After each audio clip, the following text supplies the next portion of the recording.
In this video, we are going to look at box plots. This type of plot can also be referred to as a box and whisker plot. So if you think about a cat has whiskers. Similarly, our box has whiskers, and these have an important name. Box plots have 5 important points. The first is a minimum. The minimum represents the smallest point. Then, another important point, the start of the box represents our first quartile. Okay, so this is our first quartile of data. The middle of the box, the center line, refers to the median, or we call this quarter 2. I'm going to make a note up here that it's the median, because remember, median means middle. And now the edge of the box represents quarter 3. On the opposite side of the minimum, on our far right whisker, we have our maximum.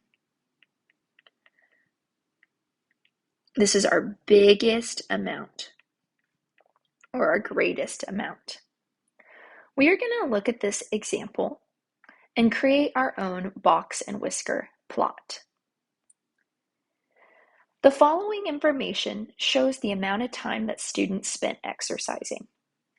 The following data points will be in our problem: 34, 35, 37, 38, 42, 45, and 49. We need to determine the minimum, the quarter 1, the median, the quarter 3, and then our maximum. The first two, the easiest to determine, are the minimum and our maximum. Our smallest amount is 34 minutes. Our greatest amount is 49 minutes. We are going to go ahead and plot these to show where our whiskers start. So our first whisker is going to be at 34. I'm just making a little dot somewhere in the middle of 34 in order to create our whisker. Our maximum is going to be at 49. Okay, so I'm going to put a dot at 49. Now let's determine our quarter 1, our median, and our quarter 3. Of these points, the first thing I'm going to locate is my median. My median is 38. Now my quarter 1. So I'm going to look at my first half of my data, and I see that my quarter 1 is at 35. Oh man, I'm going to start to draw my box. This side of the box has a little whisker. We're going to talk about what that means in just a second. My third quartile, or my Q3, is 45.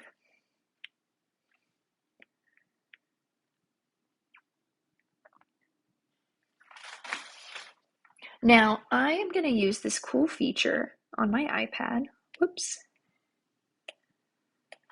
to make sure that my box is just as precise as it needs to be.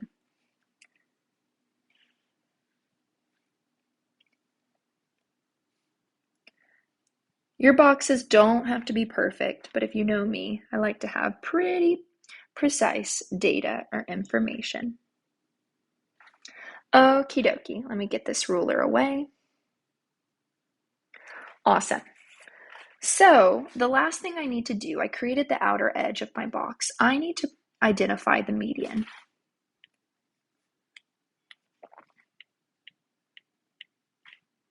Alrighty, my median would belong right here. So I created my box. Now, does my box looks like it's the same on both sides? It's a little bit different. This box is asymmetrical, meaning it's different on the sides, and I'm going to explain why. In statistics, we have something called skewed data. So what that means is that one side is going to have a shorter cluster. We call data a cluster when it's closely together. We learned about this in our dot plot video. Now, we kind of say that it has a skewed tail, meaning there's some distance from one data point to the other. So in our example, notice our data seems like it's pushed over to the left and it has a tail going to the right. We would say that this is a right skew.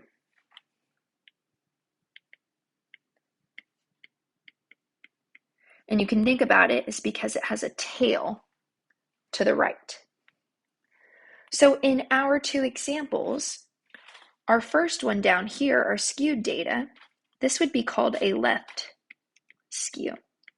And you can think about it because the tail is longer to the left.